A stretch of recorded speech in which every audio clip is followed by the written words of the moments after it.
Bismillah ar-Rahman ar-Rahim. Hello and welcome to the Rational League, people. Deadline day today. Of course, Champions League draw yesterday. Inter will face both Manchester City and Arsenal.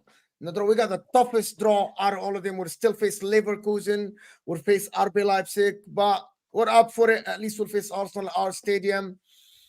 Last time it wasn't good. Last time it wasn't actually good last time. But listen, big up everybody that is here. The news circulating is that it looks like Chelsea are going to get their boy Osimhen after Ivan Toney actually is on the way to Saudi Arabia. And you can tell, of course, who's late. It's just an empty box on your screen. So you can tell who's to blame, of course. He's here now. But listen, it looks like it's only going to be Chiesa for Liverpool this window. Man City already, Pep Guardiola stated that he's happy with the squad. And Chelsea are going to get their boy Osimhen, Jadon Sancho, and surprise, surprise, Arsenal will get Raheem Sterling, which is an abomination, in my opinion, of a transfer. I don't think he adds anything to Arsenal. I think he doesn't work well with Arteta. He doesn't work hard. But listen, hit that like button if you're watching us now. And if you're watching us in the replay, hit that like button. I've did the analytics. People have been slacking in the likes lately. We're 10% less likes percentage-wise over last month, over July. So hit that like button, people. Hit that like button. Listen, I'm here with the whole crew for the first time about a month and a half or something. Dan is back. Rory's here. Tom is here. And Nobbins is here. Comfortable Nobbins, always smiling, always happy. Rory's pissed. You can tell he's looking at his phone, waiting for any news. Dan is smiling because he's happy. And Tom gave up. Just Tom gave up on Liverpool. Like Husam did, he gave up. I've got Tyler Morton, mate. Who needs a DM? I've got Tyler Morton. Exactly, you gave up. You gave up. But listen, I'm actually more positive. You know, I'm actually more positive than Husam. That's very a good lad. That's Well, it. probably positive isn't the word. Less negative is the word I'd use. I'm less Less negative than negative. Husam. Probably. Where do we start, actually? I think we have to start with Raheem Sterling to Arsenal. What are your thoughts, Rory? Well, right. That is the important news today is that Mikel Merino is fucking injured for a long time, right? Is he? Is he? So Sterling is I couldn't count. I'll give or take Sterling. I really would. Merino being injured is horrific, right? What's he Sterling, Gabriel Gabriel. landed on him in the very first training session and he fractured his shoulder. That's so- like when Heskey fell on Rio back in the day and he missed the whole tournament for times. Yeah. Urian Timber at least made it in the 45 first training minutes. session? Yeah. Like his Urian introduction Timber, to our... It's actually the Urian first Timber training made it. session for him, actually. Yeah. The very first Oh training my session. So that's that. Sterling, I mean, look, if you told me at the start of the window that the only attacking player we end up with is Raheem Sterling, I'd have been pretty furious. Now, it's better than nothing. If it's Sterling on loan or nothing, it's better than nothing. But it's not ideal, is it? It's not, it's not fantastic. What is he And it at? helps. Depth is literally a human body that can run with his little T-Rex arms. That's it. I But still I like think Sterling, by the way. He's not actually that bad. He's not as bad as people are making out. Genuinely, he's not as bad as people are making out. If I look to the bench, which I am going to do tomorrow, and it's Saka needs to come off, it's Reece Nelson or I don't know, no one. If it's Reece Nelson or Sterling, I'd bring on Sterling. over Reece Really? Nelson. Yeah. We're not going to act like Raheem Sterling is like a horrific player. Can I just counter that? There is a difference. Okay. This is very similar to the Kai Havertz situation. Very similar. Sterling Well, for that went Manchester City was okay. Okay? Was good. Joe, whoa, we're not doing this. We're not doing Hold this. on, hold on. Everyone needs to Let me remember just Mo hear has an Let me just agenda. hear Okay, against my Sterling. thoughts. Oh my God. He was Mo good. has We an did this on agenda Monday. against Sterling. Good, he says. Anyway, He was proceed. good for Manchester City. Went to Chelsea. Dan can speak on it better than me. Absolute horrific signing for them. Started last season and as the best player. But the guy literally lost point on his own by not passing the ball and just being a diva on the pitch. That's what he did. Anyway, long story short, not my point. Wasn't a good signing for Chelsea. If he can go to Arsenal and Arteta can revive his career and use him like what Pep used him, maybe that will add something. But I don't think you have Pep players. But right now it's Raheem Sterling or nobody. We got rid of 3 attacking players this summer and replaced none of them off the back of a season where we probably didn't have enough attacking depth anyway in terms of quality, and we also had the points that we dropped last season were when the team were absolutely knackered. Saka needs to play fewer, but we've also got more games this season because of the extra Champions League games, and we've got less attacking depth. And Gabriel Jesus is injured again. Like, we had to do something. We had to do something. Now, look, when you look at the fact that Elise moved this summer and Neto moved this summer, and Nico Williams could have maybe moved this summer, to end up with fucking Raheem Sterling is not, ideal, to put it lightly. But that's what we got. It's him or Kingsley Coman. And if you bring in Kingsley Coman, of course. Yeah, well, at that point, you may as well I think Sterling's a good pickup. It's not bad.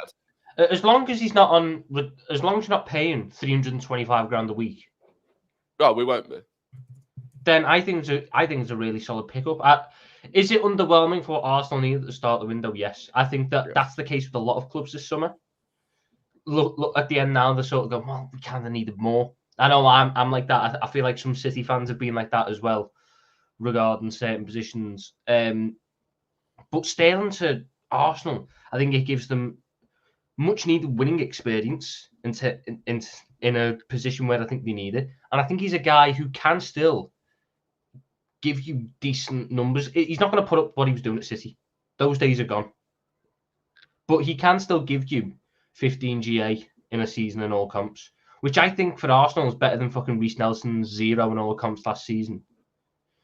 Yeah. He's got experience. He's worked under Arteta before. Arsenal have similar sort of playing philosophies to what he thrived in at City. So, you know, you might be able to see him picking up old positions, see little glimpses of what he once was back at City.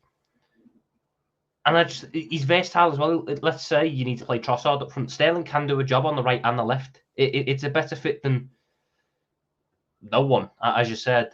Is it ideal? No, but I do think that provided that Arsenal get favourable terms on the deal in terms of how much he's getting paid, like if you're paying him 250 plus, I do think it's a bit dodgy.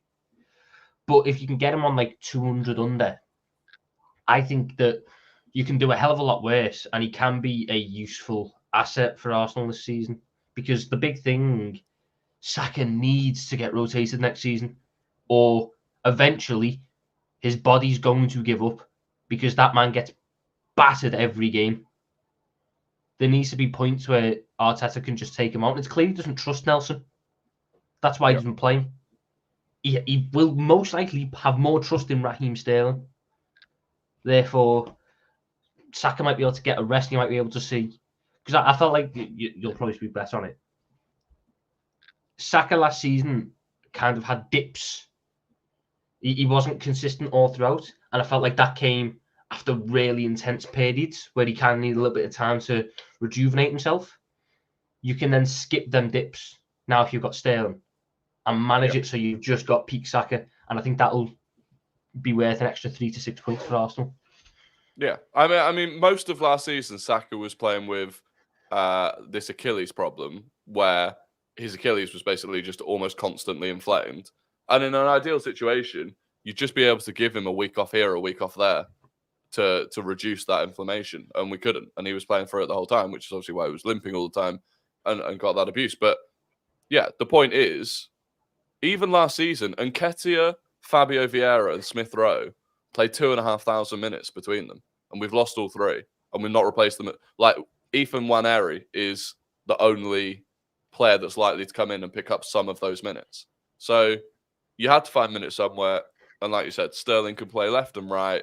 He's got all of the experience in the world. He's worked with Arteta before. And you bring him on for 20 minutes at the end of a game, he can win you a penalty. He's still got the ability to win you a penalty or, you know, create something. So, like you said, it's not, you know. What does your depth look like if you don't sign Sterling? Just because I don't have it fully in my head. So, like, so you've got Trossard and Martinelli. Yeah, Trossard, Martinelli on the left. Havertz and Jesus through the middle. Jesus is currently injured again. And then Saka and Reece Nelson on the right. It's need better.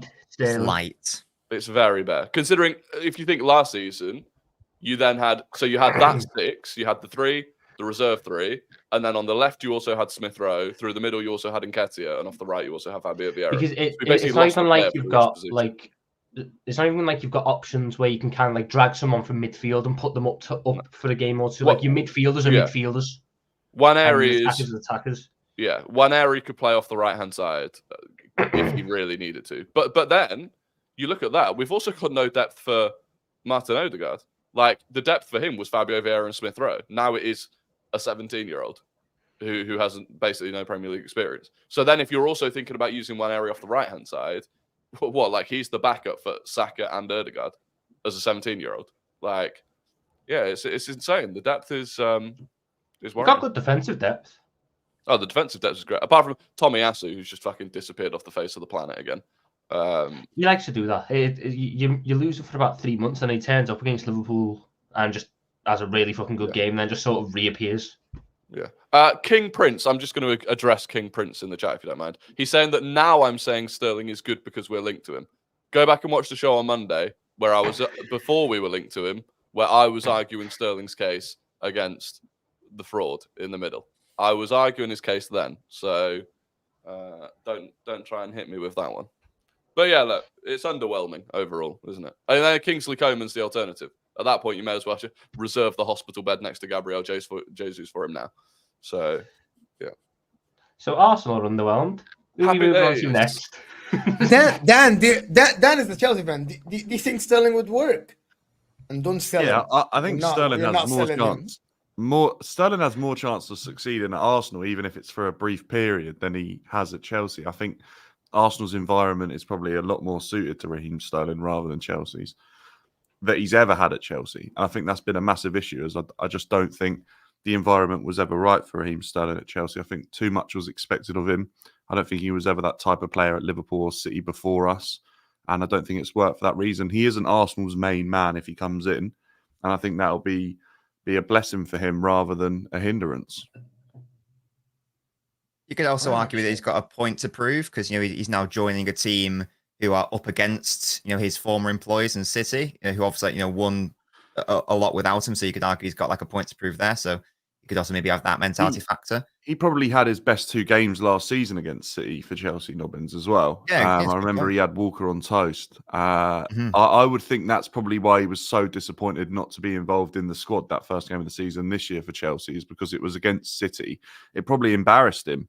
And to be honest with you, I think Raheem Sterling has every right to be unhappy and want to leave and ask for a payoff from Chelsea, because I don't think the treatment's right.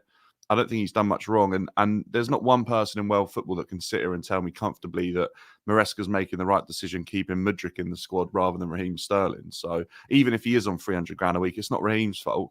The board decided to give him that money and make him their sort of first signing of their new ownership that they felt was of a certain level. And they've completely backtracked on signing players of that sort of caliber now and paying those wages. So I have every faith in Raheem Sterling to go and succeed. I think he was unfairly sort of removed from the England setup by Gareth Southgate as well. So, yeah, I think he's a good pro. Everyone speaks really well of him. I think people actually get on Raheem Sterling's back for reasons that I'm not always sure are valid. In Chelsea's current state, I think we'll do okay without him. But, yeah, sad to see him go with it never really working out at Chelsea, to be honest with you. Can you just confirm though, Dan, for me? Because like Mo laughed at me when I said it. Start of last season, like I know it wasn't a long time, but sort of like the first month or two, he was your best player. Yeah, I think Raheem Sterling's been okay at Chelsea. I think there's moments that have been horrific, and they're the ones that stick in the back of people's minds. I think of the last season, struggling to think who it was against, but I was there. Wolves away. Free kick. Yeah, was it Wolves away? Don't know. He took the free kick. It was horrific. Oh, that was Leicester at home. Leicester, yeah, that was the a big part, which Maresca obviously watched and probably made his mind up then. But yeah, look, Raheem I was Sterling, thinking of Wolves away when he ran through and they had Jackson and Mudryk to the right. I didn't square it either way. Correct. I think that's the thing. But then there was games against Manchester City where I thought he was really, really good, and he showed his level is still there against some of the best teams in Europe. So I think he's a good player. I think for Arsenal, it's definitely what you need. There's no certainty of level of performance that you're going to get from Martinelli this season, and to have Raheem Sterling waiting in the wings is good. Ironically, waiting in the wings for where he plays, but I think, like you said as well, Saka needing a little bit of cover. That's great quality to bring off the bench or to rotate with. I think it's a great addition for Arsenal, and I'm sure they won't be paying ridiculous wages, because I think Chelsea will end up paying the majority of Raheem's after a lengthy court case or something. You're muted, Mo. I'm muted, Mo. Chelsea are going to pick up half his wages. That's actually reported now. Right. Now. See that he's on what? You're getting for 150 grand a week, Rory, probably. Yeah, so I don't mind that. 150 grand a week. That's great business. For a season with no obligation to buy him at the end of it. Look, it's not ideal. It's like unbelievable experience to add into a team that's trying to win their first major trophy as well, in a way as well. Like, you've got a lot of young players that will look up to Raheem Sterling. I think that's a great move for Arsenal. Probably one of the better pickups you would have had of Chelsea, like in terms of players that have sort of come to the end of their career at Chelsea in recent years, that spring to mind, to be honest. Yeah, better than Willian. I actually think it's a horrific signing for Arsenal. Yeah, but that's because you hate. That's because you Tom, absolutely hate Raheem Of Sterling. course you would. You fucking hate Sterling. What? I never would you have guessed that Tom, with would the you have most take Sterling on the over situation. Crazy. I wouldn't have Sterling over Chiesa because I absolutely hate Raheem Sterling. Right. But if you took Sterling and like changed his name and removed the Liverpool connotations, would you then take Sterling over Chiesa? It would be a lot closer. It would be a lot. Right. I'd still probably edge Chiesa because of the age, but it would be a lot closer. And I don't think we have the same need for what Arsenal need. What Sterling gives, I feel, in terms of what he is as a player and his experience and everything and his profile. We've always done better with what Chiesa is as a winger. Like when we've had Raheem Sterling for us, bear in mind it was when he was very young and he's a much different player now. But when he was at us, he was always better when he was central for us. He plays a rather cam, than out didn't he, on the behind wing. Suarez and Sturridge? Yeah, even in the year after we sold Suarez, he ended up he was our striker because he was always better in the central areas. And I feel like with Liverpool, we've never been great at buying wingers who like to go down the line. Our best winger bars and our best wide players have always been the guys who like to cut inside and create. And Sterling, for us, just never was that. And I feel like even at City, I think his best football was played on the right. I think that at Chelsea, actually, on the right, he could go down the line. He's not like it's not like he can't cut in on the left then, but he's in a position where he can go down the line and use his pace and then create from that weird. I actually think he becomes far too predictable when he plays on the left hand side, and I genuinely always he's not got a left foot really. Yeah, arguably I found that sometimes he'd cut inside unpredictably on his left foot off the right, and he'd cause an issue. I feel like actually going down the line and beating a man on the left hand side, it never really happened for Raheem. But if he was on the right hand side and was taking it to the byline to work a cross in or a cutback, I feel like that's probably part of his game he excelled at. I also think his off the ball movement is exceptional. He was just never in the right team at Chelsea. I think with a manager like Arteta, the type of football that you play, I think it'd be far more suited to that. I think of someone like Trossard. Go look at his goal catalogue at City. Yeah. How many of them are just in popping up at the back post? That's without touching the ball and barely having an impact on play, and he's the man that puts it in the back of the net. Arteta loves him. Arteta, I think last week Arteta was asked about him before we were really linked to him, but when he'd been cast out of the Chelsea squad, and he couldn't speak highly enough of him and how much he loved working with him at City and stuff. So it makes sense as a deal. It's just a bit underwhelming for the fans, but. I don't think it makes any sense to me, to be honest. Really, Mo? Not at all. Not at all. So you think it's better? So you think we're better off going into the season with no extra? Here is my thought on it. And I said that on. I was asked this question, guys, 2 weeks ago on the Football Terrace on Straight Facts. Someone super chatted and said, "Would he work at Arsenal?" Before any links, right? And I said, my problem with Raheem Sterling is that, as I have seen for Chelsea, his work ethics aren't the greatest. He's turning into a diva on the pitch.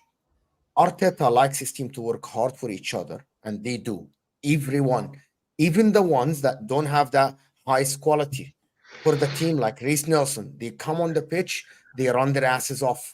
Tomea, everyone, each and everyone. Raheem Sterling doesn't do this. Bukayo Saka. But he did it. But he did at Man City. And he was actually all right. Here is my take on it. At Manchester City, the system is very favorable because Pep Guardiola is a genius and he likes and he knows how to hide players' flaws. He did it with plenty of forwards in his career. He made forwards look like world stars because he's a genius like that. He played, as Tom said, to the strength of Sterling. How many goals Sterling got tap-ins at the far post by having Kevin De Bruyne, I can't remember, Sane, and everyone playing him to that side. I don't think Raheem Sterling, even off the bench, might be someone who doesn't give Arsenal what they need, in my opinion.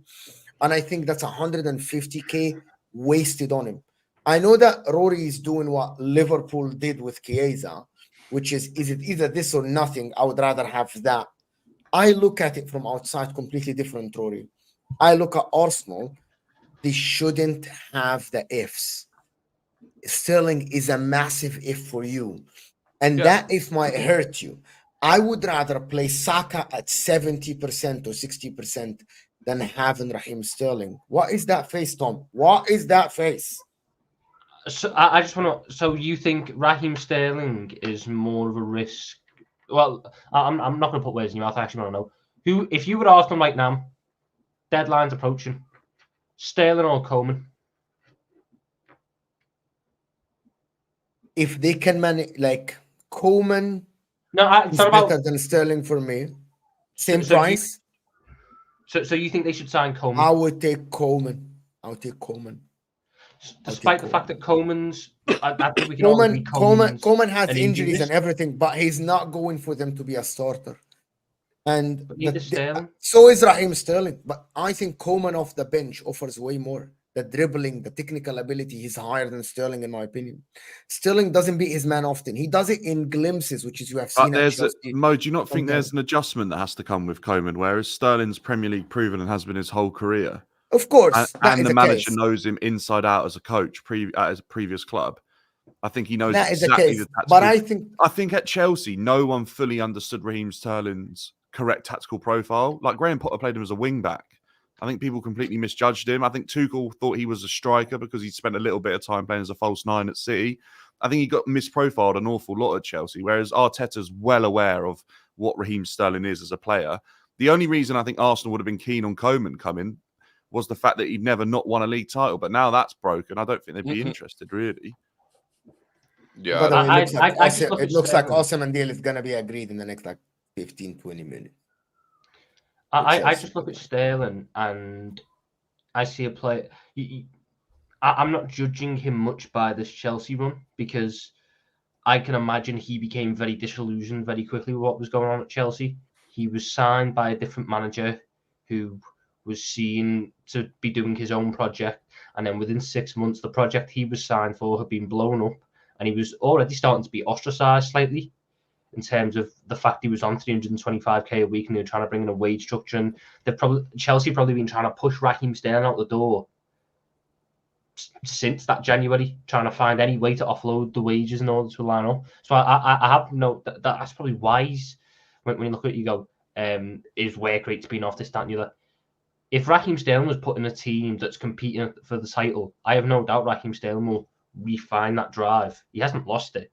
He's in a shit situation. If you put him in Arsenal, where he knows his role, and it's not like he's only going to be exclusively used on the right. There will be situations where he has to be deployed on the left. I mean, Jesus Christ, if Jesus is still struggling with injuries as he is, don't be shocked if Sterling ends up doing some shifts up front. He can do a serviceable job up front. I just don't see how it's a bad. Is it a move that I think turns Arsenal into guaranteed title favourites? No, far from it. But I think it's the kind of solid move that can really benefit Arsenal if the stars align in the correct way.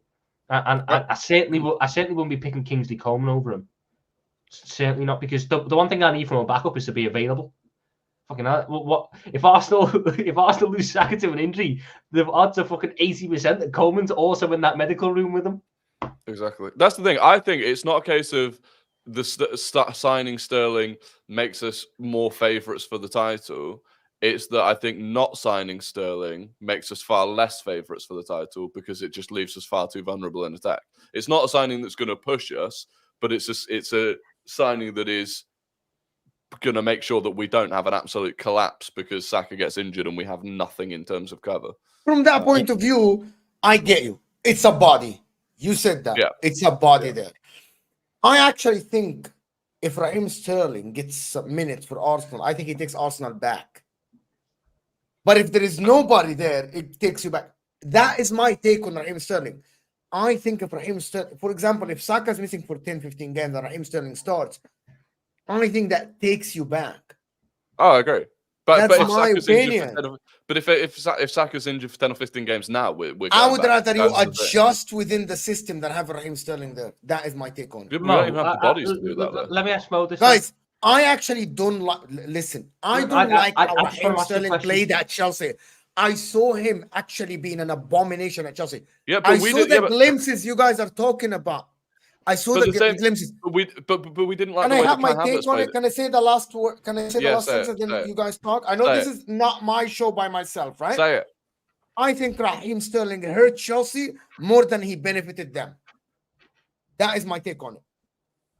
Yeah. The amount of times because he played hurt Chelsea is more than the amount of time he benefited them with the glimpses or the sometimes he scored here and there or assisted. That is my take on Raheem. And I'm afraid that will happen to Arsenal. Forget the chat, Rory. There is it's a lot of people that say Mo is a fraud in the chat. Mo has agendas. What does it? Forget that. How much of that how much of that situation last season at Chelsea, and Dan can probably answer this better. That Sterling to me last season looked like a guy who had no trust in his striker or no trust in his fellow attackers. So he just decided he would rather go on his own. At City, that man would have passed. For England, if he's got Harry Kane making that run alongside him, that man would have passed. I just don't think he looked at Mudryk running alongside him and went, "I'll give him the ball. I'll give it to him." I think he just basically looked at Mudryk and went, "Fuck that. No, I'll go on my own." Now let's move into Arsenal, where he's got Trossard running alongside him. I bet he'll be back to passing that fucking football because he can trust him to put it in the back of the net. If it's Saka running alongside him, he'll pass the ball. If it's Martinelli, he'll pass the ball. Go to take it back to last season. I think the guy he probably trusted most was fucking Chukwuemeka. Do you know, guys, that at the end, I hope that you all are right and I'm wrong. I really hope that. I can't live this season if Man City are leading the league by 10 points or just winning the league again. You don't need to worry. There's no hate. There is no hate for Manchester City. If Man City win the 5th time in a row and Pep sign a new contract, we should shut it down. Just shut it down and get it over with. They have an amazing coach. The club is well run. He can utilize all his squad. I hope that if this transfer happens, and I'm saying it here, it works. I'm hoping it works. I would rather Arsenal go and fork out the money and goes for someone else. I don't know who. I'm not the scout, right? But I really hope that Arsenal within the next 6-7 hours go sign an attacker that will make the difference. I hope so. Same. Like, I guess, Rory, you kind of like went into the idea, which is, I understand it from a point of view of an Arsenal fan. We're not signing anyone. Okay, Sterling, I will live with it. What do I do? I will live with it. Yeah, that's exactly. You said it in the beginning. If you were asked 2 weeks ago or a week ago, would you take Raheem Sterling? Absolutely not. Yeah. But that's the situation we're in now. So there's no point sitting here. Look, there will be Arsenal fans, and you can go and watch them, that will sit there raging and ranting and talking about how the club's a disgrace for signing Raheem Sterling. You know, deal with it. It's not what we wanted. It's the situation we're in. And it's better than nothing. He raises the floor of your squad. Nobin's a City fan, big fan of Sterling. What is your take on it? Tactically, and how do you see Arsenal with Raheem Sterling? Can they challenge City? Let me know. Oh, I think it's been covered, to be fair. He, in my opinion, he raises the floor of Arsenal's squad. I don't think he comes in and, takes Martinelli's spot. Obviously, he's nowhere near taking Saka's spot, but he will be a useful tool in certain games. He's obviously not the player he was, 4+ years ago or whatever at City, but this idea that he's washed or that he's finished as like a top footballer, I don't agree with. I know there were issues at Chelsea, but there are issues at Chelsea for nearly every single player apart from Cole Palmer, it seems. So I don't know if that's necessarily the right stick to beat him with. Touched on the mentality points as well. And I think that given the situation that Arsenal are in, it's actually quite a sensible bit of business, because ideally they would have gone for an elite forward, an elite versatile forward, and Sterling's not elite in 2024, but he's still a versatile forward. He can play off the left, he can play off the right, he can play centrally, as we've discussed. It doesn't make me quake in my boots as a City fan, but I think it's quite a clever signing. Yeah, I like it. Well, I don't like it because I like Sterling. I don't want him to go to Arsenal, but you know what I mean. As in a vacuum, I like it. Can I ask you something? You're a City fan. You're the rival for Arsenal for the league this season.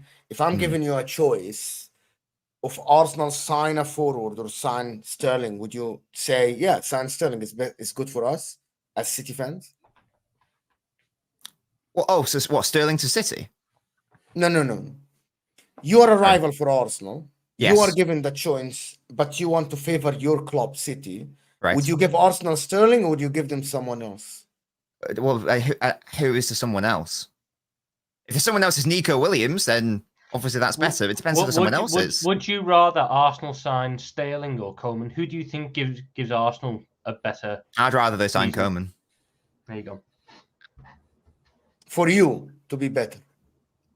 Okay. Well, Okay. Fair enough. Fair enough. Because Fair Sterling enough. makes them stronger than Coman makes them stronger. Definitely.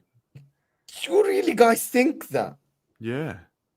Oh, okay. There's no point bringing in Coman as a player that you're only going to He's need if staying. you've got injuries when he's likely to be fucking injured himself. You're so pissed about Merino's injury. I can tell. Yeah, yes I am. Yes I am. I actually think Chelsea fans' biggest problem with Raheem Sterling was the amount of money that he was on for the lack of output. I think that was the biggest thing that annoyed them was that Hold they on. So felt you like, didn't have a problem with the football he played? yeah, at times, but I don't think I was on the same level as Chelsea fans I would see sitting around me or seeing online. So can I ask a straight question then? For the money, do you think Raheem Sterling at time at Chelsea was a positive or a negative time? Forget the money. Oh, negative for sure, but probably Okay, not just okay, not so, just okay, we're on the not just same yeah, but not just because of him. I think actually the way he was managed, like I've already stated, Context. Other. Do Yeah. you think if Sterling was on 150 grand a week rather than 325 grand a week, do you think A, the club wouldn't be forcing him out, and B, Maresca would be using him? yeah. Oh, Yeah. So that's This why is I the think thing. it's not as bad as Yeah. it looks, because I think the reason that he has been pushed out of the club is just because of the money that he's on. Yeah, it's the not his wages. Yeah, ability. They've got what this whole Maresca new says wage doesn't make structure. sense. No, that's No, clearly a club Maresca is clearly a instruction, isn't puppet it? in this situation, I think. Yeah. Like, Maresca can't be lacking in that much knowledge and awareness to see. Raheem Sterling, by the way, had a really good preseason. Like he's coming in sharp. He had good intentions for this season. For Chelsea Your as well. preseason game against City, he looked one of your best players. Yeah, I actually was really excited to see. I kind of felt like this might be like obviously his last chance at Chelsea to have a real good go, but he never even got a chance. But he had a good preseason. So It's Okay, funny because guys, what Maresca said didn't line up with it, because like Maresca was saying, "Oh, I like the type of wingers that Madueke and Mudryk are, but I don't like the type of winger Sterling is." Like they're the same winger. They play the same way effectively. yes and no. I think he probably is sort of profiled. If it's true, if there's any truth in that statement, I think he's profiled that Sterling offers more off the ball, and I think he feels that Mudryk might be more direct in terms of running. We even saw last night for Chelsea that what he's trying to ask Mudryk to do. The fact of the matter is that Mudryk's end product at the moment is absolutely hopeless. And to have Raheem Sterling out of the team when you've got Mudryk in the team is crazy, no matter what type of profile the winger is, because one's clearly going to offer you more on the pitch, even if they're a different profile. Even if you ask Sterling to do something that wouldn't be his strongest point, if Maresca doesn't believe that he's great driving at players, he'd do a better job than what Mudryk's doing right now. I can tell you that much. Yeah, maybe. I don't think Modric is a football player, you know. I really don't. Mudryk, I think Mudryk is born with the ability to be a footballer. I think he's been given probably one of the worst footballing educations possible. I don't think he understands what to do with the ball at the right time. His decision making is one of the worst I've seen. It's not So only. you signed I think an athlete. Modric. Yeah, bro. I think Modric lacks basic football ability. Yeah. Like, ability. I'm gonna tell you how. Like when I coach at that age, when I coach kids at the age of 12, 13, at some point I spent 2 years coaching kids in an academy in Houston. You'll see kids coming in at 12 and 13. They know what weight to put behind the pass, the shot, where they are, the aim for their teammate. I think sometimes Modric lacks these things. Lacks what weight should I put behind this pass? How far is my His teammate? football IQ is like off the charts in the So wrong for way. me, that's not football IQ. Football IQ is decision making. I think that's natural ability. Like, for example, I played football, and I'm not sure who played football here. Sometimes the weight of the pass comes natural to you. When you strike the ball, your eye see your teammate and you know how to do. Of course, the elite players do it much, much higher and better. So the Kevin De Bruyne, for example, the weight of the pass, the spin on the ball is much, much better than the rest of the players. Modric sometimes puts the complete wrong weight of the pass of a simple pass for his teammate. And I refuse to believe that a 24 years old doesn't know not when, what weight to put behind this pass. How much weight do I put behind the ball here? Because my teammate is 10 yards away or 30 yards away. Sometimes he does this thing, and I'm like, how did you become a professional footballer? Because you're quick? Yeah, Sometimes he would dribble and he would he's- lose the ball. Yeah, but Maresca he was is yelling blessed at with a him. talent, Mo. He is blessed with a talent. There's no doubt about it. Apparently, in training, he's talent then? unbelievable. Well, in training, apparently, he's Maybe. absolutely But unbelievable. I'm only judging based on the games. You know Yeah, why? Because I don't can't watch the training. I can see a talent in Madrid. There's definitely a talent there because some of the things he does have been unbelievable at times. Like what he did on his debut, albeit it seems years ago now, was exceptional. He got everyone very excited and has never got back to that level. I saw him have a really good game against Leeds last season. He was fantastic in the 10. But then out of the other 30 games that he played, he was way below par. I understand what you're saying, but I don't think that is... It's probably a blend between the two. I don't think either of us are wrong here. I think you're right that it's his ability. How at 24 do you still not understand what way to pass to apply in a certain situation? Across a shot, sometimes I also think that no one has coached him in the right way. That he's now at 24. He's still not aware in his mind what is the right decision to make as well. I saw him yesterday. He cut inside. He beat two men, edge of the box. He hits it so hard it flies over the bar by like a good 10, 20 foot. And you think, why would you not try and put that low and wrap it round? And then the next time he did it and it hit a man and then he got dragged. So someone's playing a YouTube video and I can hear it. Yeah. Yeah, but guys, there is breaking news that actually Chelsea actually submitted an official bid for Jadon Sancho for Manchester United, which is, we're going to talk about that. But listen, guys, there's about 750 of you here, and we're actually not on 200 likes. I'm going to do the super chats now, some questions for the panel and for everyone. But we need this show to be on 400 likes. The like button looks like thumbs up underneath your live chat. It helps the show massively. We're trying to give you good content here. The guys are giving us the time. So the least you can do is hit the like button, support the channel, send your questions in and your comments, please. Let me just do this. Subs here is saying he has hero syndrome. He was the penalty goals. He's talking about Raheem Sterling. Do you guys think Raheem Sterling needs to be the guy? Raheem Sterling has hero syndrome in a Chelsea team that is shit. Yeah, because he has been playing at teams that have been challenging for top honours for pretty much bar one season at Liverpool, the whole of his career. Yeah, Then he goes to a Chelsea team. It's the opposite at City. I think he had imposter syndrome at City, if anything. Like the amount of times where he should have just had a shot, but he squared it to someone. I think it's the opposite, to be honest. Yeah, I think it could more be a case that actually when he went to Chelsea, he was given such high wages. He was the face of the new project. And I think actually that made him worse because maybe he felt like he was meant to be the main man at Chelsea. And actually, I think it might suit him going back into a club where he's not the main man, he's not the main focus, and he can just do his job in the same way that he did at City. So, yeah, I think it could actually work out better. If you look at Sterling's career, he's always been like the third guy in the team, hasn't he? Kind of, and been really, really good at that level. He's never really been like the star man. At Liverpool, like Tom was saying, that season that he arguably where he was at his best, he had Sterling, he had Suarez and Sturridge. Man City, I mean, you had an abundance of talent in front of him, and he was just the guy that had to be there at the right time, and Pep was able to work with him on that. Like Rory said, he was the face of the new project. He'd come out every season say he was going to be Chelsea's top scorer. And ultimately, I think his decision-making actually probably got worse for that reason because he'd make greedy decisions where he wasn't capable of finishing or having a decent enough end product at certain times. I think he'll be fine at Arsenal. I think he'll be absolutely fine. Even his final England tournament where he played really well, that was kind of... Actually, he went into that tournament where people didn't have the expectations on him. He definitely wasn't kind of England's key player going into it and had a really good tournament. So. Was that the Euros where we played most at Wembley? I think. Yeah, 2021. Yeah, I think that was obviously like being a Wembley boy. If we're going to be technical, his last tournament was the World Cup. He only played one game and then went home, but it was his last tournament. Yeah. He did score as well. Hold in on. the game he played. Yeah. Hold on. This is related to. I had no idea this happened. Tomiyasu, Jesus, Merino injured, no backup yet. I didn't know that. Mikel Arteta said that they actually have no idea when is Tomiyasu be back. They have no idea. So he picked up an injury just before the team went on the tour to America during pre-season.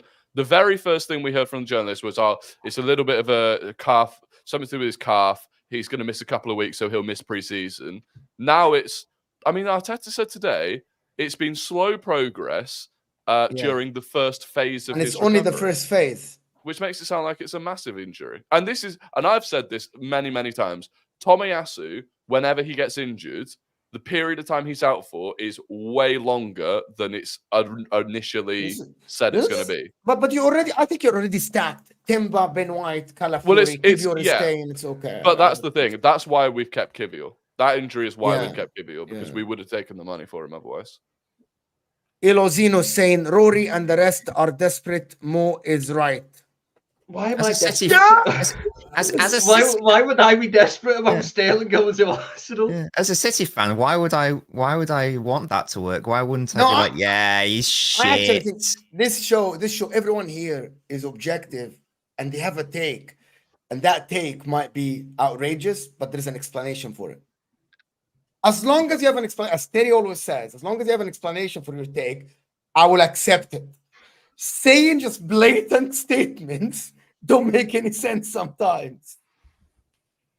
So, but thank you so much. It's ironic because the Chelsea fan isn't even desperate to lose Sterling, and he'd rather lose the other ones ahead of him. But they want to let the guy go. They're like, get him out of the club. Mo, Dan, we will face Dan, Arsenal. if it came down to it, would you rather sell Mudryk or Sterling? Mudryk. But don't They'd get me rather wrong. keep I'm not. I don't feel that Chelsea are in a position to directly challenge Arsenal. Like this one doesn't. If Sterling goes there, Arsenal are obviously in a completely Don different said position. you get Osimhen, you can challenge for the league. No, Yeah, no, I saw that no. one. We just lost to Servette You last saw night. it. Actually, Obviously, Tom, weren't you on the panel I don't think I was on the panel for that one, but I've seen the clip. for that one? I've seen the clip. Yeah. Oh, I haven't been able to watch that. Dan, whose squad do you think is better, Liverpool's or Chelsea's? I think probably Chelsea's now Osimhen. as a squad, not as a starting 11. I don't think, but as a squad, I think Chelsea have got a ridiculous. I think we got a ridiculously deep squad now. We really do. We haven't sold so many players as well. Like we got players literally sitting in under 21 reserve training. Like I had this debate with Don at the start of pre-season before you'd signed the only signings that I like, and we hadn't let go of certain members of our depth. And he told me unanimously Chelsea have a better squad than Liverpool and close to a better starting 11. They do have a better Can I squad. just have Yeah, a, can I tell you something? we've probably then, got before you not go on? necessarily. Go on, Mo. Just one thing that people don't realize. People count the numbers, but when I count squads, I count the weight. For example, Mohamed Salah, Trent, Alisson, Van Dijk, the weight of them on the squad is massive. Like you don't have anyone like them by itself. Each one of them is two players in terms of the weight on the squad. That's what people say. Okay, we have better squad because we have depth here and there. Well, you can have 7 players up there, but if you don't have, you can have 6 defenders tomorrow. Van Dijk by himself, if he's fit for only 30 games, he's probably better than 4 of yours. Do you get the take here? Alice is better than your 3 goalkeepers. Yeah, I don't disagree with that. That's probably why I said I don't think Liverpool have a worse starting 11 than Chelsea. I think as an 11 goes, Chelsea's starting 11 isn't that close to Liverpool's, but Liverpool don't currently have a DM and Chelsea have 3. So that's a point. In terms of right backs, we've probably got. Respect Ryan Gravenberch. He's been very good.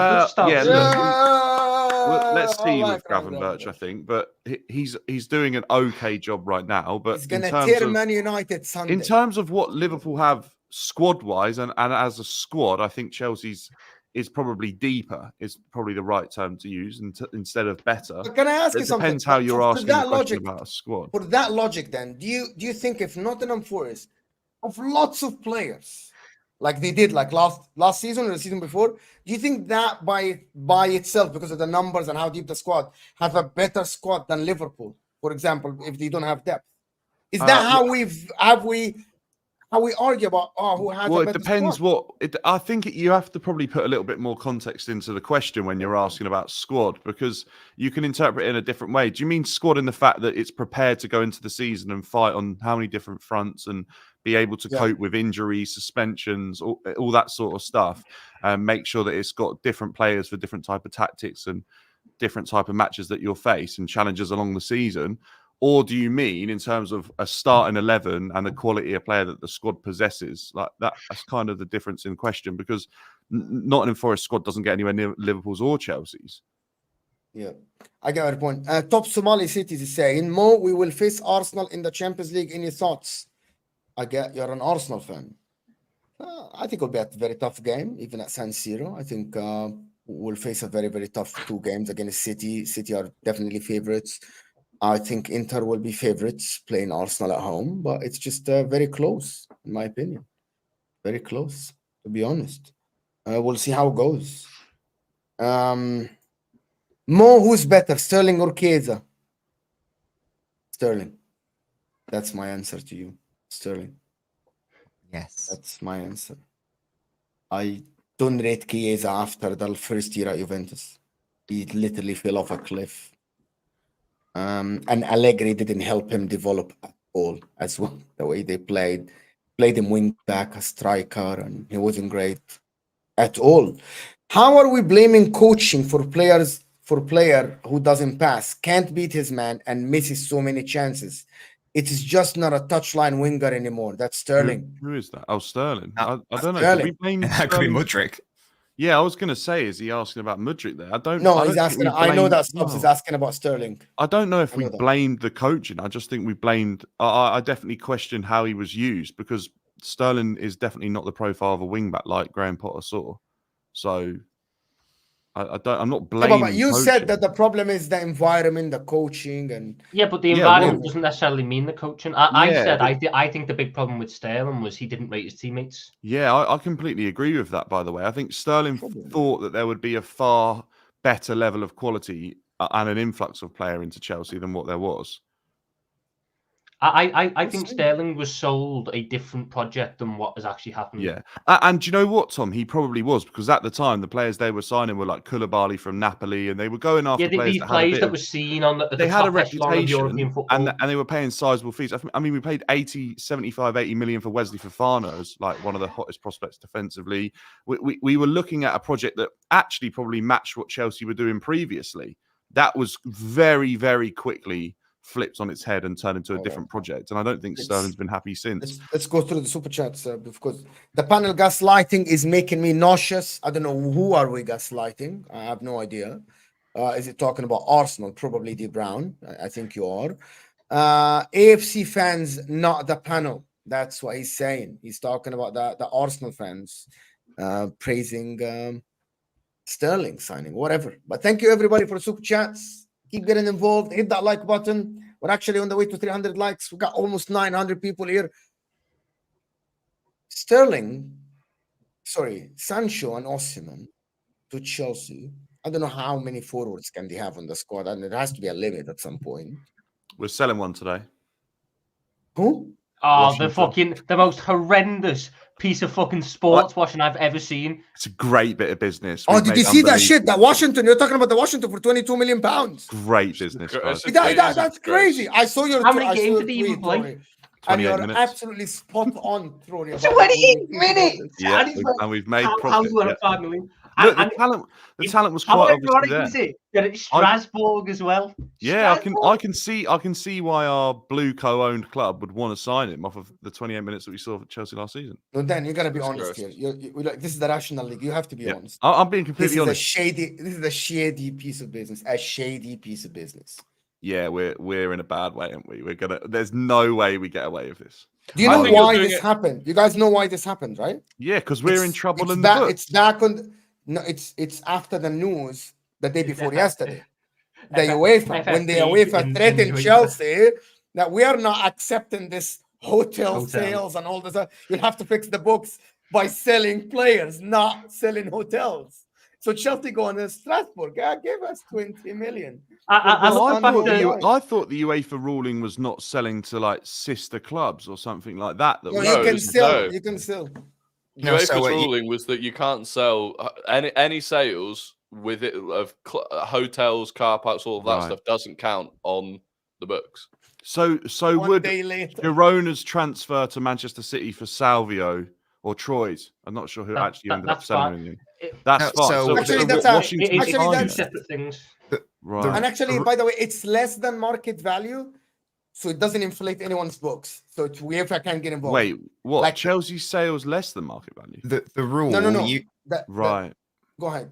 I should say that the rule used to be that if a club sold to another club which was associated with it, i.e., City and Troy or whatever, then only those transfers specifically would be assessed for fair market value. But now UEFA's, in like the most recent guidelines, UEFA's new ruling is that every single transfer gets looked at for fair market value. So How one the fuck have assumes Chelsea not been done before this, by the way? Fucking 80 million on Mudryk is not fair market value. What the fuck? But Arsenal were at a similar fee though, weren't they? No, but there was a betting, Yeah, so it's okay. Like Declan Rice, like I say, this is that's to okay. make profit on a player that's played 28 minutes in a season, and the amount of profit and the size of the fee.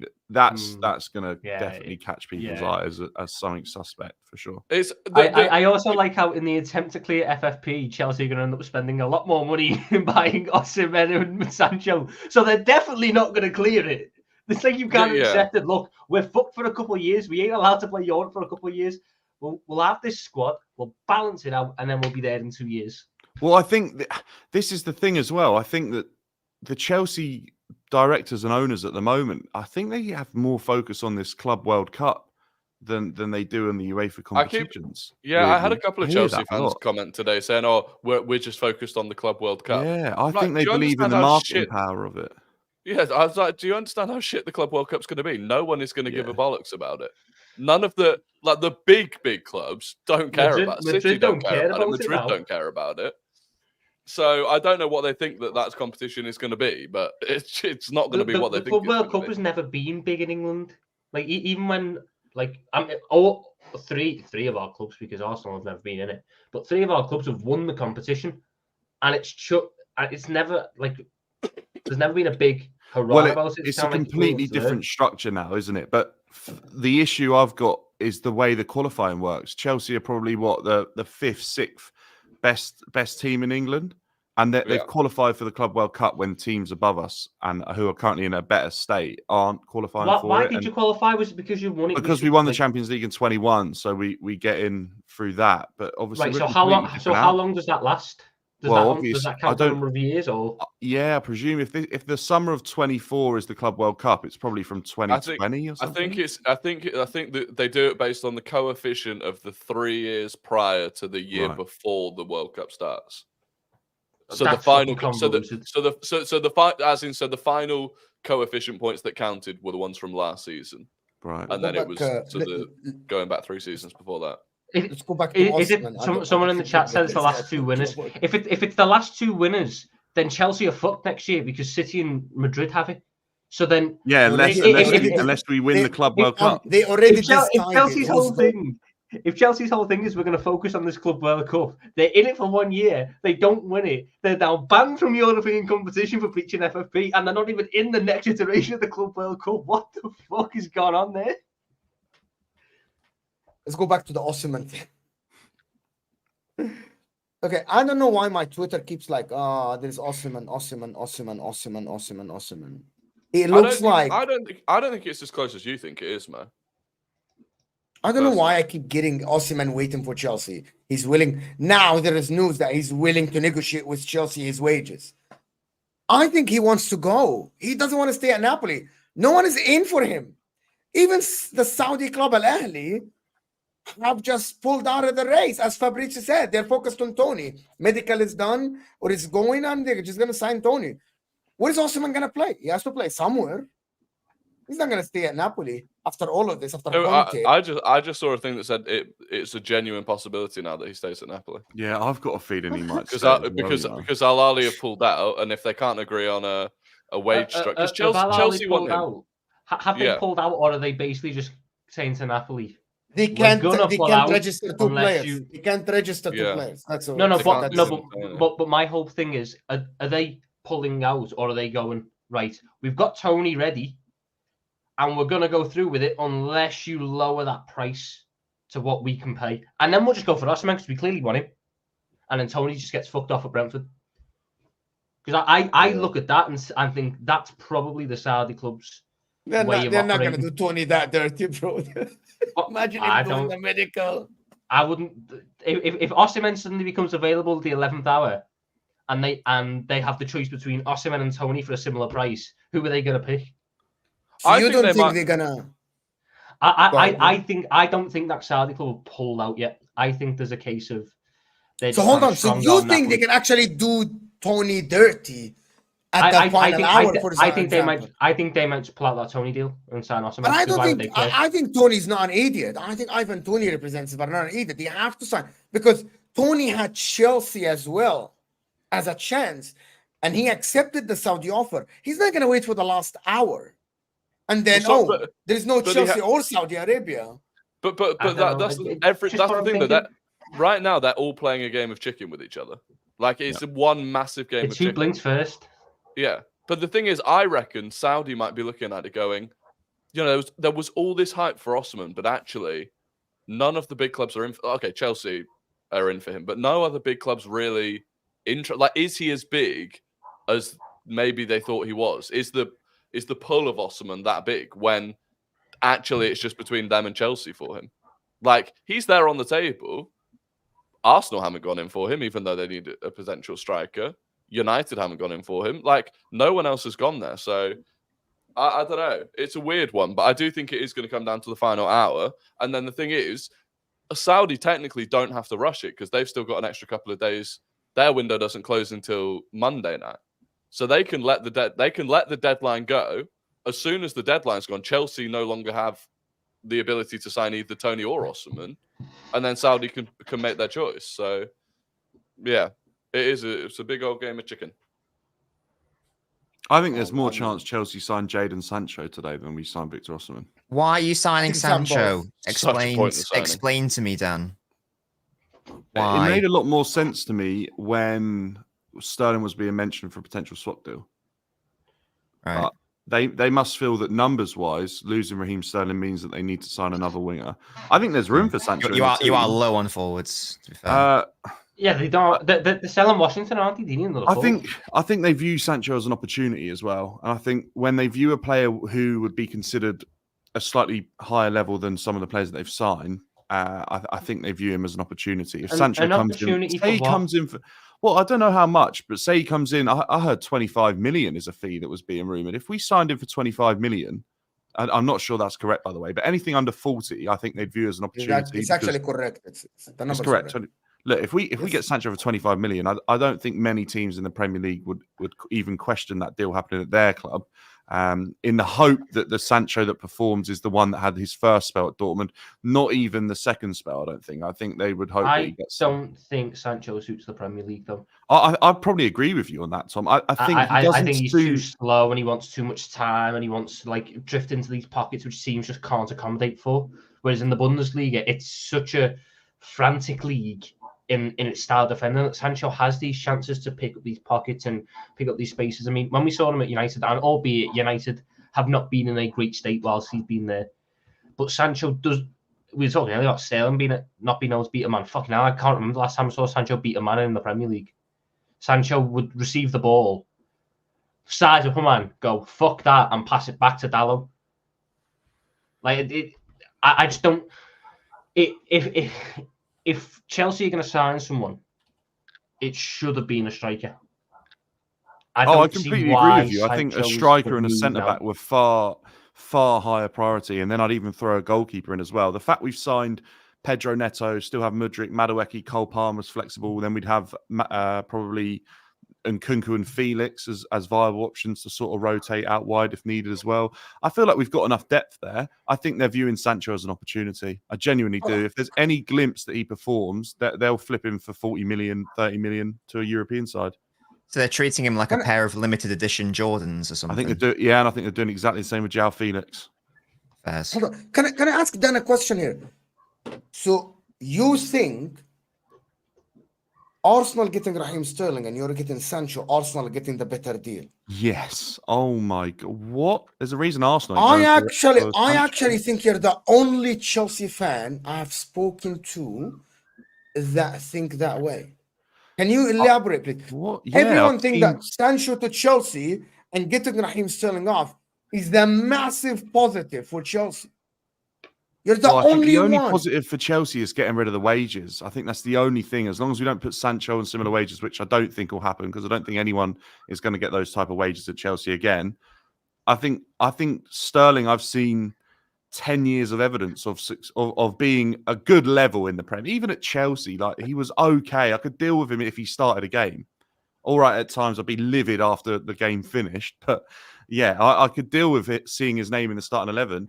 I'm probably in the same boat as Tom. I haven't seen Sancho perform in the Premier League. I think it's been very questionable. I've seen Sancho perform in Europe and in Germany, but just not in the Premier League, to consider that he'd be a better signing than Raheem Sterling. I'll put it this way: Jadon All Sancho the hasn't panel have the same opinion. Can we just? Jadon Sancho hasn't everyone? put a good season together since COVID. That's true. And Yeah. if I look at Chelsea now and I look at Pedro Neto, should be a starter. I think Pedro Neto is one of the most exciting wings in the league. When he's fit, he should be starting. So then I think he will be, by the way. So then you're signing Sancho for a backup role. Yeah, which, by the way, if you're, I'd rather, don't get me wrong on this one, I'd rather bring Sancho off the bench than Mudryk. I can tell you that much. But then my point to that is that would be a really smart move if you didn't have Mikhailo Mudryk. I think Mudryk gets moved on, Tom. I've got a feeling that if he has another season, I think he gets moved on. Honestly, I think if he has another season, he should have been moved on. He should have been moved on. But I think Chelsea are in a spot with financial fair play. Not PSR, because they'll buy hotels to sell for 20 million more and clear that. But with FFP, I think Chelsea are in a situation where they kind of need to make certain players work. I don't know how you can swallow a 60 million loss on the books in Mudryk. They can't. That's why they're begging Maresca to work with him, I think. Which is therefore I look at it and go, then it doesn't make sense to bring Sancho in, because Neto is the best option player-wise. There are politics, which mean Mudryk also has to get a good amount of game time. You've signed Felix and Nkunku. Sancho is going to join and do what exactly? Because we know he can't play on the right. We saw it at fucking United. He can't play on the right. He's not a guy who likes to be out there. And you've got Cole Palmer there as well. So he's not playing out on the right. And Madueke. On the left, there is too many extenuating circumstances to really maximise Jadon Sancho on the left. Can he work as a 10?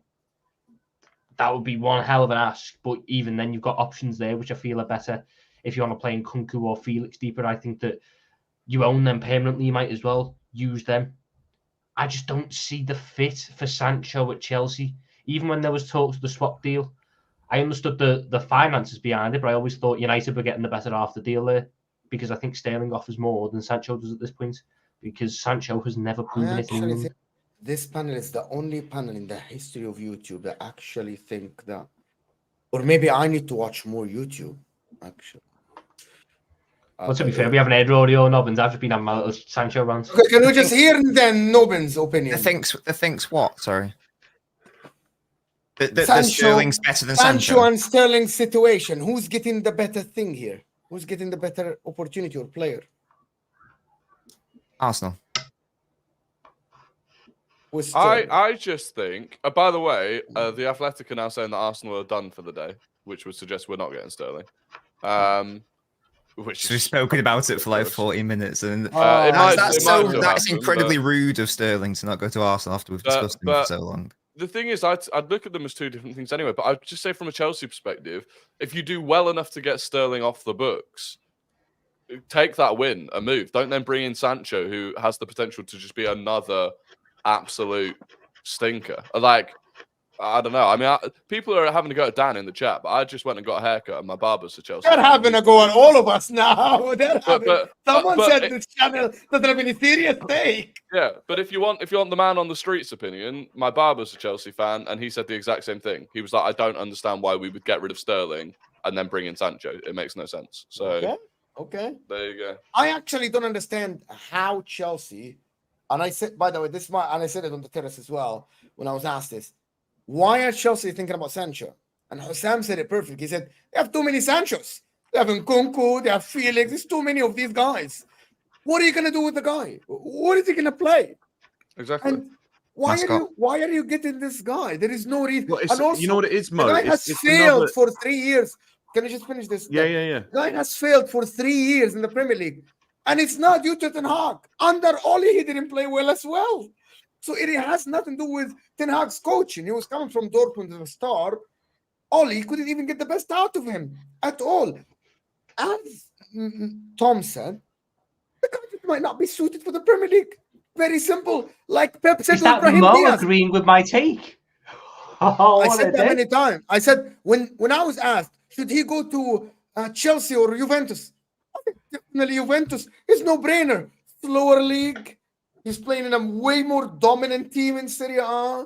People are gonna respect him more there. He's not under that much pressure at Chelsea. If this guy goes to Chelsea and he fails in one game, he's slaughtered in the media the next day. They're just gonna laugh at him. I think Chelsea are crazy to go for Jadon Sancho. And by the way, Dan, even for 25 million, unless you're getting the guy to sell him again. I think also want to I think say- it's another lottery ticket. I think it's another Sorry, lottery ticket. It's just a hope. If the news is true that Chukwuemeka will go the other way, I think that's just a real bad move all round on Chelsea's part. I think Chukwuemeka has more chance of having a future at Chelsea than Sancho does. Top player. Yeah, I really like Carney. I can't. Top I'll player. be honest. I can't believe how this summer's gone for him. To be honest, I think he's better than Dewsbury Hall. And I Is think, it because he's on relatively big wages? yeah, Given he is. his... He's on like over $100,000 a week, and he's barely playing games because of fitness. So, look, I just think it's another lottery ticket. It's another player that you can use as a make weight deal in another swap deal. You know, if Dortmund have a player that starts performing well this season, and Chelsea like the look of him, they can pick up the phone. Sancho, they like Sancho. Do you know? I just think it's another chess piece. It's another commodity, and if he starts performing well, it's a lottery ticket. It's not a football transfer then. Yeah, I don't.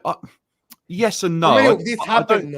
I don't think Maresca or the sporting. I don't think Maresca or the sporting directors are sat there like picking up the phone to Egbali saying we need to make this happen. I think they're probably saying this is an opportunity that is probably is worth us taking a risk on, because the chances of us spending more than 5 million on Sancho over 4 years on the books is probably quite possible, because we could sell him for 20 million in 4 years and only be 28 if he has an okay career. Given that Sterling already had been exiled from training, and Maresca talked about the size of the squad that he had in training, if you bring in Sancho, do you exile another player? Is it going to be like... I think Nobbins probably hit the nail on the head with Chukwuemeka. I think it probably, if you lose Sterling and Chukwuemeka, there's probably room for him somewhere. I don't know where. Who goes if Osimhen comes in then? Because there's no like... Broja, I presume. Broja to Ipswich is apparently back on. Is Broja training with the first team now? No, he's actually injured right now. He's got a foot issue. So he's not even with that. He was. I think he Broja's was going to Ipswich. That's done. And like Washington, Washington and Fofana. I think they're probably trying to move. I heard Fofana got offered to Everton and they laughed. So. Maresca was saying there was 2 groups. So like he has the group that train with him. 21 like apparently, a group of 21. 25. And then there's just 21 who he doesn't see, but are technically classed as first teamers. So I'm assuming that the likes of Washington and Fofana and Broja are with that group that he doesn't see. So I'm looking at the 25 that he does see. Does he make it 26? Or does someone have to go from that 25 down to the group that no longer get to see Daddy Maresca? They no longer get to see their father of a day because he doesn't want to see them. Okay, so if you're talking about right now on players that have been having performances or minutes this season, it's probably Mark Guéhi or Tyreek George that you'd probably see both of them be closest to the fringes of the other 21 or whatever it is, 25, I don't know, because Sancho and Tyreek George, I think Sancho walks into the team over Tyreek George. Bearing in mind, Mark Guéhi's been okay, but I don't think he'll be sticking around if we signed Osimhen or a Tony. I'm just not sure I see that. That can't be the case. Don told me that I should learn Mark Guéhi's name because he's going to be the guy this season. What? No. Otherwise, they wouldn't be in talks with Osimhen. Apparently, do you know what? He's the type of player that lacks a lot technically that makes up for it with his work rate. And a lot of Chelsea fans hated that last season with Conor Gallagher. So I don't know why they like Mark Guéhi so much. So he's basically just Paella Timo Werner. Nah, he's not. He's completely different profile to Werner. But I'm quite big, trying to think. Yeah, do you know what? He puts himself about like his pressing and off the ball work's really good. It's really caught my eye. He only cost $6 million. And his debut goal for Barcelona is unbelievable, but he'd only played 7 games. I think that's an opportunistic transfer as well. But buy him for $6 million. If he does okay, they'll sell him for 10. It's $4 million on the books. So Chelsea with Osimhen, and you know what? If he doesn't do well, Strasbourg will buy him for 10 million anyway, so it doesn't matter. Exactly. This is the thing. You can buy a player like Washington with all this hype from, I think it was Santos, and we've managed to sell him with profit for over 20 million. It's unbelievable business. So that is the fact of the matter at the end of the day, is that Chelsea are trying to build multiple squads here to dish out around a multi-club ownership model. Well, yeah, what a win for the Strasbourg fans, that is. Their most expensive ever signing is a bloke who got 25 minutes for Chelsea last season, and they couldn't even ship out on loan this summer. Strasbourg fans must be loving life. So it reminds me of another French club by the name of Troyes, whose record signing came from a Premier League side. But he didn't even play for them. At least David Washington might actually play for the Strasbourg team. There was a lot of hype about Washington, by the way. They got relegated twice whilst watching their best player and most expensive ever signing play for different clubs. Unbelievable. Well, look, I'm absolutely certain that Liam Rossini will work his magic with David Washington, and he'll be the next hottest Brazilian commodity in European football. Before we, there's a couple of questions left for the show. Okay, couple of questions. Number one question: if Chelsea get Osimhen, that's related to Chelsea, where does that leave them in terms of like where are they on the table? How do we think the team will do?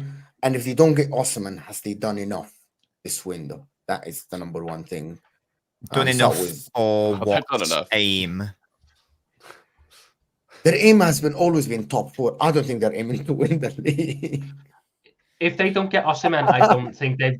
If they don't get Osimhen, I don't see them jumping Aston Villa. Well, they might jump Villa based on Champions League, but I don't think that on paper they've made that jump necessarily.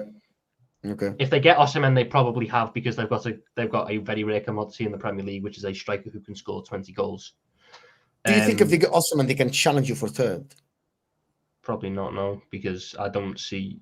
We've not gotten 16 points worse off, and Chelsea have not got. In fact, I think the gap between us and Chelsea was even bigger. I don't think that the signing of Osimhen, along with all their other ones, closes the gap to us by about 20 points.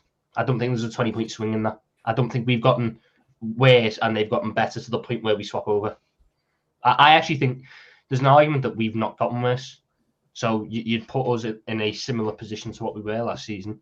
Then the onus is on Chelsea to make up a lot of ground. I don't see them doing that yet.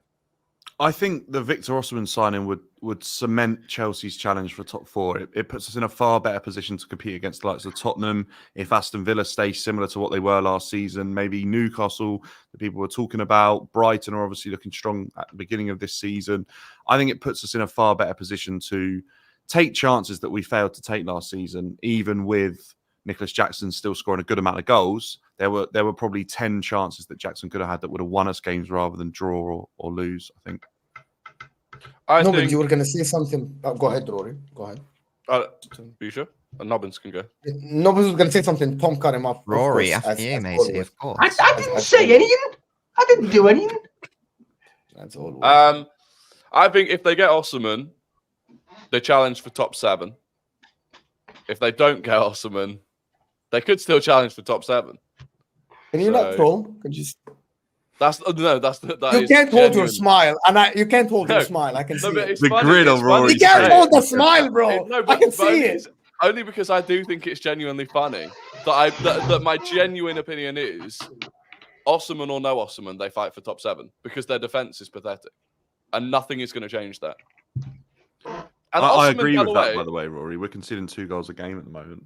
Yeah, exactly. Conceded 2 goals against Servette. But I do think that there's a possibility that we would be in a position. Well, the Servette game's a weird one because it was arguably the second team, I think, with players that Tom's been speaking about representing Chelsea last night. But Osimhen's the type of guy that probably helps the team to outscore opponents. And I think that is going to be Maresca's style this season, is not to focus on defensively or the defensive situations and scenarios, because we haven't seen that yet.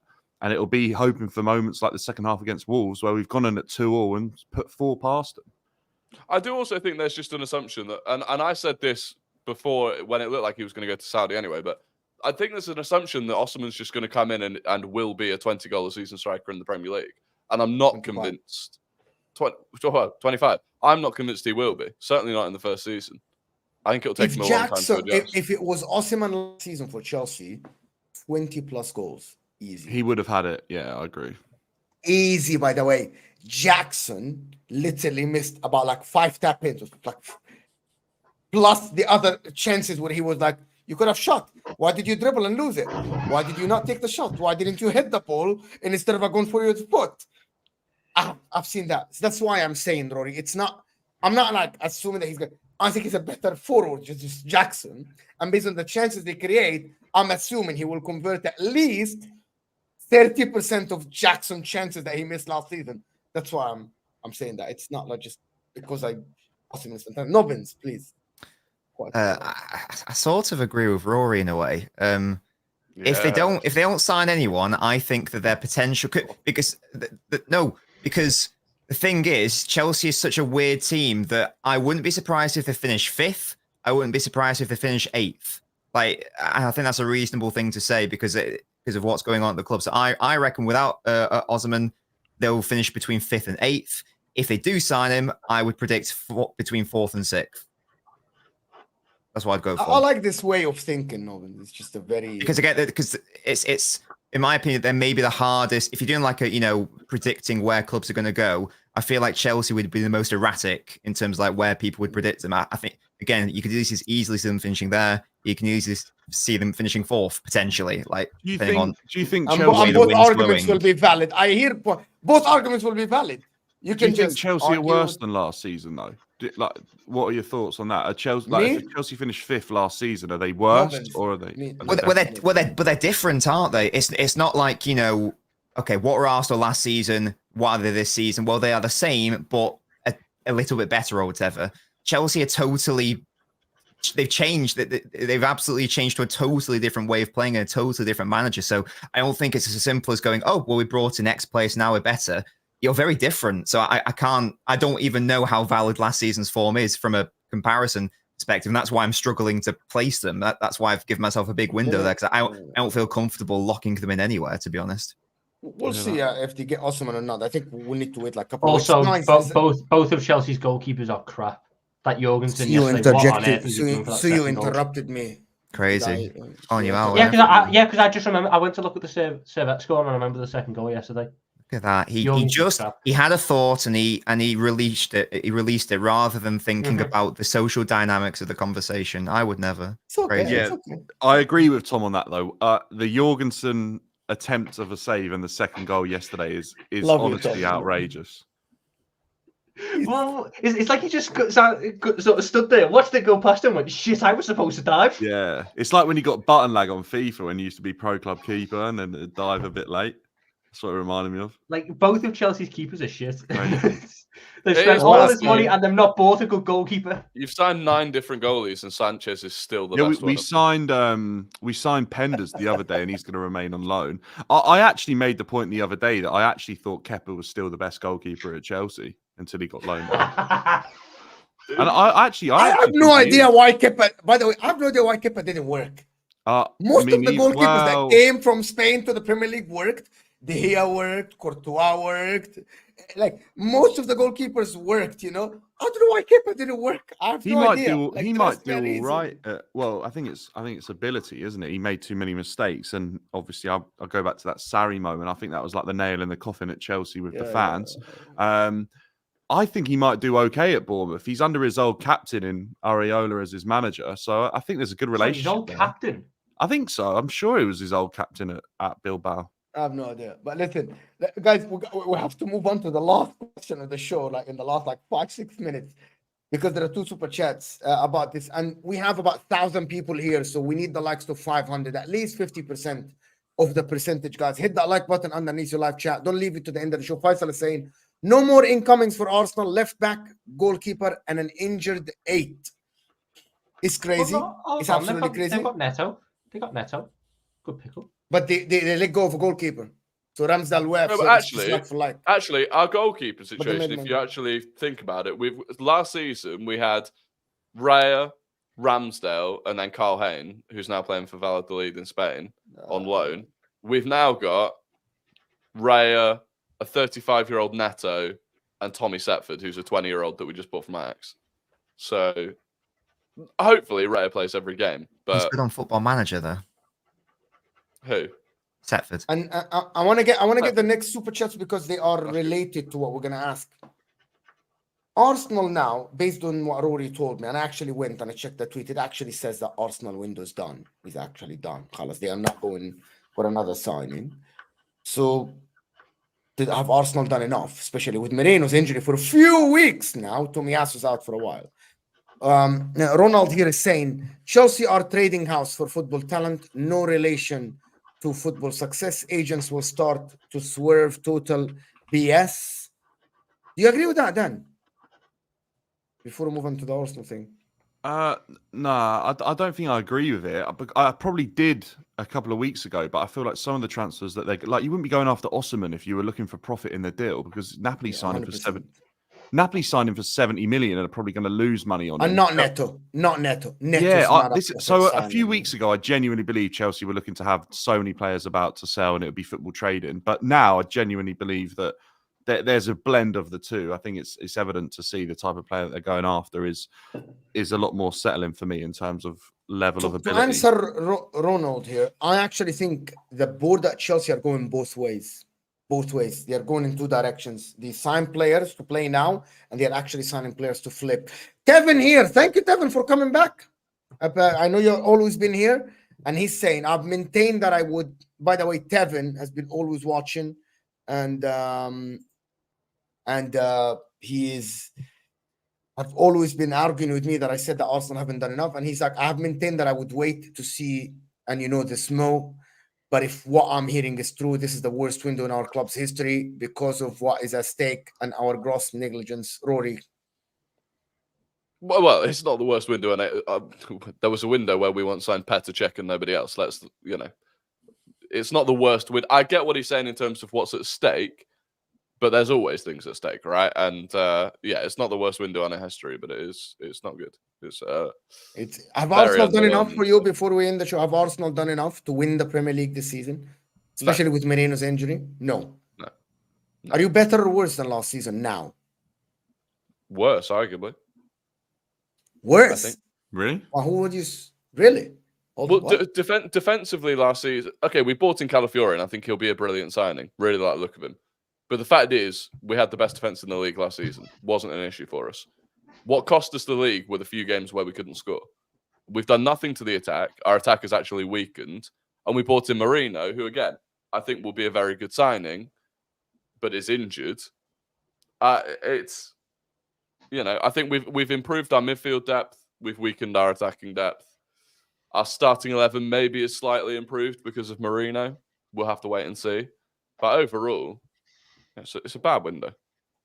There's no other way of looking at it. It's a bad window when it looks like it was possible to actually close the gap this summer with who City have let go. You only needed to sign Ivan Toney, bro. You only needed to sign Ivan Toney. That's all you needed. Or similar. I'm not saying the actual name. Or someone from that elf. That's all they needed. Yeah. Plus, Merino injured for a few weeks. You still have Jorginho. You have Thomas Partey. You have Declan Rice. You have Havertz who can play there. If you sign the striker, maybe Havertz can fill in a position. But they haven't. No Nico Williams, letting go of Nketiah, no actual striker on the books because Jesus is injured. I actually think it's a disgrace. It's a disgrace, I actually think. I know that a lot of people say, oh, it's horrific and everything. Oh, yours. I think actually Arsenal should have signed another forward. Yes. And it might bite them in the ass. And I don't know how the club is thinking, but it's in front of you. Just go and sign Ivan Toney. This is the issue. The club will say, supposedly, we had our targets. The targets weren't available. Nico Williams wasn't available. Whatever. Sesko, we couldn't get done. Fine. But you still have to pivot, which is what we've done previously. Like when we didn't get Mudryk, we pivoted to Trossard. When we didn't get Caicedo, we still got Jorginho. And they weren't, of course, the same level-raising players. Well, I mean, in the end, Trossard was a blessing in disguise over Mudryk. But yeah, Jorginho wasn't a massive level raiser that Caicedo might have been, but it was a player that we needed. Oh, he is, And- Rory. He is. And it feels like that's the pivot that we haven't made this summer because we Yeah, I left don't know everything why. too late. It's just it's I don't We know left why. it too late. We left everything too late. Everything was left Man too City, late. Pep Guardiola have absolutely said 50,000 times, this is how the club work. We do the signings based on 1, 2, 3, 4. If we miss on one, you wouldn't know. We'll go for the second, we'll go for the third. We have options. That's Why what is Arsenal had been doing. this guy or not? Well, that's what Arsenal had been doing, though. We had been operating like that. The issue is we left it too late this summer. The sales that supposedly we needed to make, we left it too late. That's crazy. It's absolutely crazy. Last super chat. Ebi here is saying, I'm baffled. 2 points behind City, and we have a summer making 10 million profit. Just disappointing. Nowhere near as bad as 15-16 window, but similar feeling. Ebi, Yeah. this is not 15-16. You're challenging for the Premier League title. You're battling Man City. I get what he's saying. People are going to lose their We're heads challenging with for the title Arsenal. in 15-16. Well, come on, Tom. You know exactly what I mean. Like, it's completely Yeah. different time. Now No, you're he's battling right. Manchester City. Oh, I'm sorry, looking at their team, Manchester City with Gundogan now. Well, City have gotten better, You have a lot better. Savio, Gundogan, Rico. By the way, people don't know Rico Lewis being integrated more in the squad. That's an extra signing. Kovacic now look better than last year. He definitely got him better. Definitely got him better. I think Well, a lot Arsenal, better I as can well. say that I can do the same for Thomas Partey, but watching Rodgers put him to the take him to the cleaners, I'm like, no, Timber, yes, Calafiori, Tom, yes. that's the thing. Thomas Partey, really going into the summer, actually, what we really thought we needed to do was 2 central midfielders because we needed Merino and we needed someone ultimately to replace Thomas Partey, and we needed a striker or a winger or both. And ultimately, all we've done is one of those potentially 4 signings, and that's not good enough. No, this is dumb. The best bit of business you've done is getting rid of Ramsdale because it gets him further away from the England squad. No, he'll get closer to We'll the see- England we'll squad see again, how- though. No, I think he'll be a I'm championship gonna- keeper next season, so sweet. So Ronald, no, go ahead. Ronald is saying Liverpool versus Arsenal, first 11. Walk it through. Liverpool better. Only positions to discuss is left back, a DM, a centre mid. McAllister is World Cup winner. Wouldn't take any Arsenal forwards over any Liverpool forwards. I mean, Well, Alisson- first of all, I'd discuss the fucking centre backs, pal. yeah, you can have one. Yeah, at least one. He said Yeah, left yeah. back, DM, and CM. If I was to do it just quickly, it would be Alisson, Trent, Saliba, Van Dijk, fucking whoever you want at left back. You can have Timber or Calafiori, Sambar. Rice, McAllister, Odegaard, Yes. Salah on the right, Jota up top. I hate Diaz, so it's kind of a problem on the left. Yeah, but between Diaz, between Diaz, Martinelli, and I put Trossard Trossard. on the left. I put Trossard on the left. Maybe. I think I like think it's a 50-50. what was that 6-5, and there's probably a bias from me. Like it's close, but the difference is It's very close. It's squad depth and external factors. Like Arsenal have a manager who's been there now for 5-6 years now. Yeah. Getting close to that. So Guys, that squad know how to play. Brilliant show. Absolutely brilliant show. We'll see you guys on Monday. I might do a deadline show tonight. Nobbins, you doing anything? No, your club hasn't signed anybody. I don't think you're. I might do a deadline show tonight, but I have done. I have done an analysis video on the Ipswich game and how City have actually finally figured out how to unlock Erling Haaland. So go give that a watch because it's a good video. Yeah, guys. Nobbins, Rory, you're ranting. 6 Not ranting. I don't do that. We're not. That's for other people to do. I will just calmly discuss the inadequacies of our transfer window, and I might go live later on for the deadline as well. If we somehow come back to life and go for Sterling or something, but we'll see. Okay. Dan. Yeah, I'm live pretty much every day at the moment. Keep my promise up to you, Mo. Look, if stuff starts happening for Chelsea in the next couple of hours, I'll be live. I'll be celebrating. There's no doubt about it. Learn something. Dan is live every day now. Learn something. Hold on, let's come to me first. That's what I'm doing. Okay. I'm actually live tonight. Could you believe that? I'm going live on my own channel, probably at midnight, to discuss this window and how was it good? Chiesa. No. Was it bad? No. I need to speak Chiesa because I'm all right with that son, but I feel like we have a very extreme fan base at the minute. Our window was somewhere in the middle. We fucked up not getting a DM, but the rest you've kind of managed pretty well. All right. I want to appreciate everyone that watched us. This will take it to Triple Terrace. Appreciate you guys. Also, Dan is on Said's channel in 5-10 minutes. I might join that stream as well. I just need to figure things out. Appreciate everyone that watched the Rational League. Like the video, 30 likes away from 400. Appreciate all the super chatters and everyone. You guys are amazing. We'll see you guys soon. We're out of here.